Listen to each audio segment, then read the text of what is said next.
I want to talk to you about the church of Ephesus. Ephesus was visited by Paul, Apostle Paul, on his second journey. He came across there. Ephesus is in the land of Turkey, I believe, at this present time. And he visited. It's along the coast. And he visited on his second journey. And then he visited them on the third journey. And I believe he stayed there about 3 years, as far as I remember.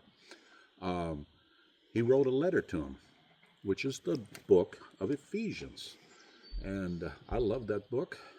The part that I like the best is on the 6th chapter, where it talks about we wrestle not against flesh and blood, against powers, against ruler of darkness, against the spiritual wickedness in high places. So we're not wrestling against human beings. We're wrestling against the demonic forces. It continues in that same chapter about talking about putting on the whole armor of God.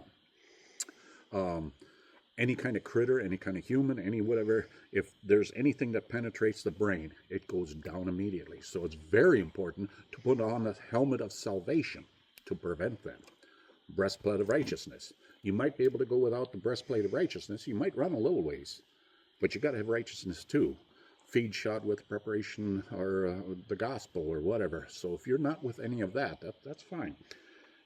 It's not fine, but it's better than going without a helmet of salvation. And a sword of the Spirit, which is the only thing that's offensive. Another time Ephesians was mentioned, the church of Ephesus, is when Paul wrote a letter to Timothy.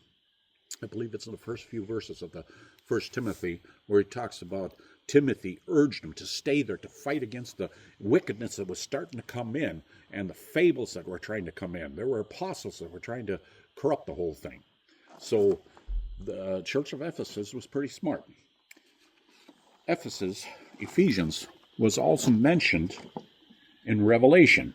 I believe it's one of the first churches that was mentioned. Unto Ephesus write these things, unto the angel of Ephesus. I know thy works and thy labor and patience and so forth. But the part that I like the best, and thou hast tried them which say they are apostles and are not. There were people that were claiming they were apostles and were not. How did they know they were not apostles? And has found them liars. If they're liars, they're not apostles. If they're apostles, they're not liars. And Ephesus was a very smart individual. Smart church. And so, anyway, what about James? How do you know if it's the right thing? Doth a fountain at the same place send forth sweet water and bitter?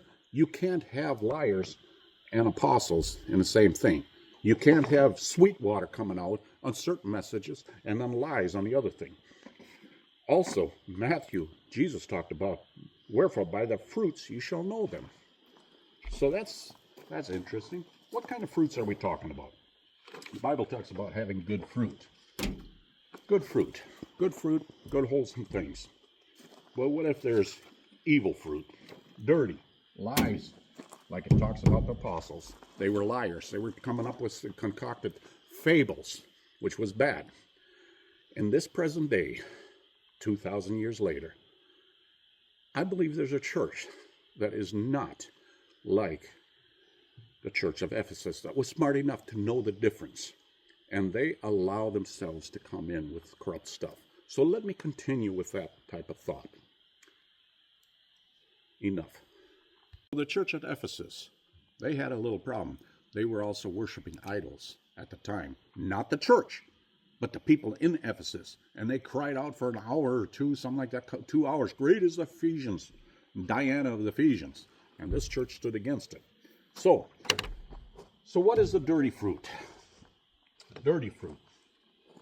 Ephesus knew that they can't be liars. But here, this group, 2,000 years later, claims that their leader is the best man that ever lived. Better than Peter and Paul and James and John and even Moses, who parted the Red Sea. I'm repeating a lot of stuff over and over again. It's been reported. But this church, this cult, still can't comprehend the difference between apostles. They cannot, thou hast tried them and found out, they can't comprehend that. They just want to believe the lie. It says he's a perfect man, a perfect human being. There's no man perfect. The Bible says no man is perfect. All have gone astray. But yet, they believe that. That's a lie. You got to be measured by this man. By the chief. He calls him the chief. And one of the crazy things is, you only get your information from this man. If you have something that you don't think is quite true, you're in the wrong. You have to sacrifice. You got to get to the altar. You got to pray about it. You got to just give it up. But now that the church has fallen apart, you were told not to think. But now it's because you didn't think. Now it's your fault again. It doesn't matter. You're constantly at fault. So what if there's a step that's beyond a lie? What if there's just blasphemous poison? Blasphemous. Way beyond a lie. I have still one here that might be still in the lie category. Chief is always right. He will always be right. You got to give up your right. But the time travel, when that started coming in, that's crazy. That their leader traveled across time and went back to John the Revelator and told him what to write in Revelation. Well, this is what's in Revelation. This is what was written in Revelation. They are apostles and are not, because they found him a liar. So that's a crazy thought. That's poisonous. What about every knee shall bow? Even Bill Gates will bow to their leader. That's poison. Everybody knee shall bow to Jesus Christ. So all of a sudden this leader became like Jesus and took the place of Jesus? That's blasphemous. That's poison. Agree with us and you will be sealed. No salvation needed? What's going on here? That's poisonous. One woman preached that a certain man was going to get healed. And if he doesn't get healed, then God is a liar. You have insulted God so much that he became a liar? That is blasphemous poison. I wonder if God has given up on these people. I really do. One person preached, I owe my life, I owe my soul, I owe my salvation to one man, the leader of this church. How long did he hang on the cross? My salvation comes from Jesus Christ, not from one individual. So it continues. One woman preached that we have Jesus in the flesh. That is a blasphemous statement. Let me continue on part 3. The part that I forgot about why I brought up the James, in the book of James, there, both the fountains send forth sweet water and bitter at the same one. How can they have good, clean water and then dirty water at the same time? You can take clean water and drink, and it's good. But if you have dirty water, put some dirt in it, can you drink it? Yeah. Do you want to? No. But what I'm talking about, the blasphemous, is you have 50% water and 50% antifreeze, a poison. You do not want to drink it, and yet this congregation keeps on drinking it. It's sad to see that happen. Let's continue with the poison. You're going to lose your salvation if you don't write us a big check, if you don't give us the money, if you don't give us the 401k, if you don't downsize from your house. While they're downsizing, the congregation, the ignorant sheep, the pastor's upsizing. Material, $500,000. That's just part of the material. There was more added to it. He might have $1 million home. Everybody else is downsizing. He's upgrading. It's foul. I wish I would have seen this.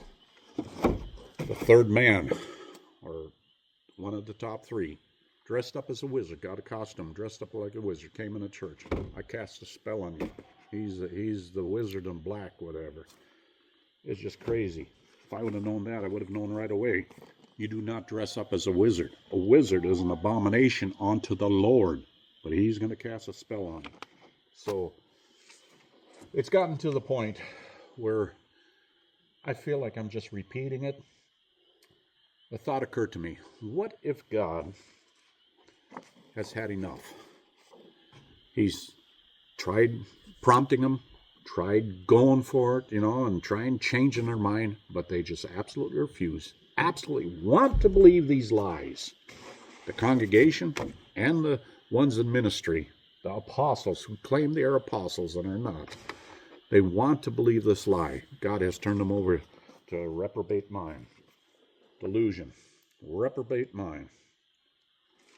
Because they want to believe a lie. And so what if he has already turned them over, and I still keep pushing, still want to have them understand, the congregation understand, even though I have loved ones in it. and I'm still pushing. Well, God has given up. Is his blessings going to be on my situation? Maybe he's given up, and then my work is all in vain. So maybe I should just give up too a little bit and just say, hey, go ahead. Believe your vain, strong delusion. Believe it. But Judgment Day is coming. I don't know if I'm giving up yet, but you want to believe a lie? Go for it. But there's a judgment coming. Thank you for listening.